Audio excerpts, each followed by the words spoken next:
Zix had only one functional appendage on her left side. The other three had been damaged in the accident that had taken her family, leaving her partially paralyzed and profoundly vulnerable in a galaxy that prized strength and wholeness above all else. The Valerian bullies had been relentless. They'd followed her through the educational complex on Station Meridian for weeks, pushing her against walls, mocking her awkward gait, making it clear that her existence was an inconvenience to their superior status.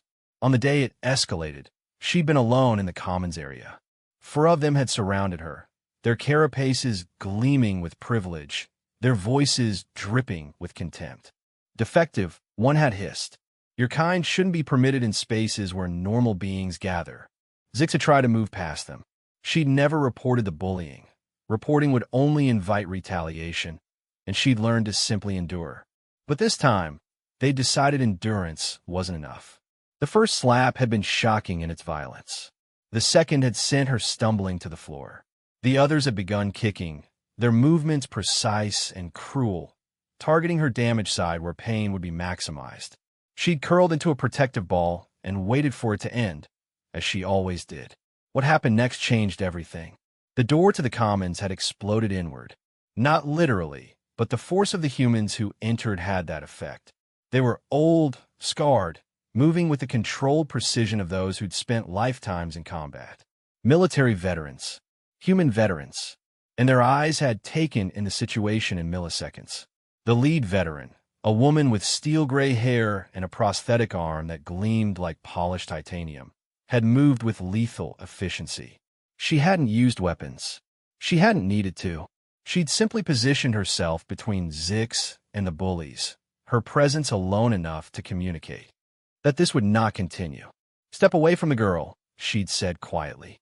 Her voice was calm, almost gentle, infinitely more terrifying than any shout could have been. The Valerian bullies had hesitated. They were larger, more numerous, possessed of stronger physiology. But they'd recognized something in the veterans' bearing that their pampered lives had never taught them to confront: genuine, unshakable certainty. "This doesn't concern you, human," one had spat. "This is a Valerian matter." "It concerns me now," the veteran had replied. "Because I say it does." The silence that followed had been absolute. The other veterans, 3 more humans, all bearing the unmistakable marks of military service, had flanked their leader, their presence forming an immovable wall. The bullies had left. They'd fled. Actually, their bravado evaporating in the face of something their privilege had never equipped them to handle. The lead veteran had knelt beside Zix with surprising gentleness, her prosthetic arm extending to help the alien girl to her feet. "I'm Colonel Sarah Martinez," she'd said. "Retired Human Defense Force. Those thugs won't bother you again." "Why?" Zix had asked, her translator struggling with the emotion in her voice. "Why would you interfere?" Martinez had smiled, expression of genuine warmth. "Because where I come from, we protect those who can't protect themselves. And because I've seen what happens when people decide that disability makes someone disposable.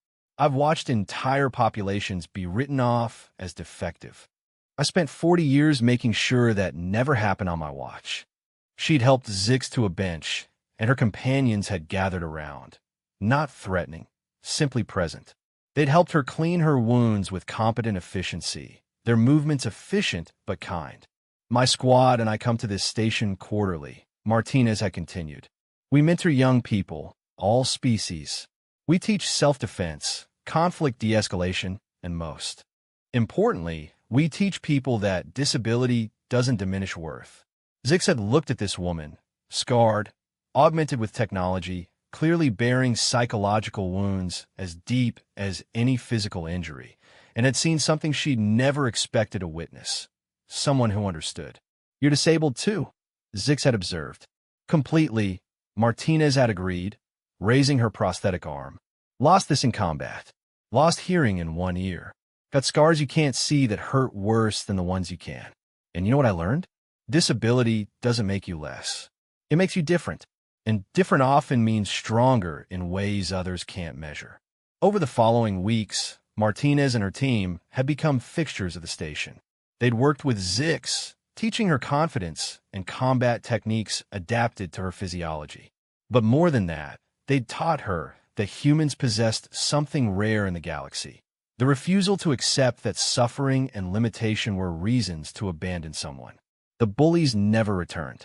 Word had spread through the Valerian elite that there were humans at the station, and they remembered their children with a clarity that suggested these were people who didn't forget an offense against their own. Zix had learned something profound. Sometimes the greatest strength came not from physical capability, but from having someone stand beside you and say, "I see your disability. I see your pain, and I'm not leaving." Humanity had taught her that.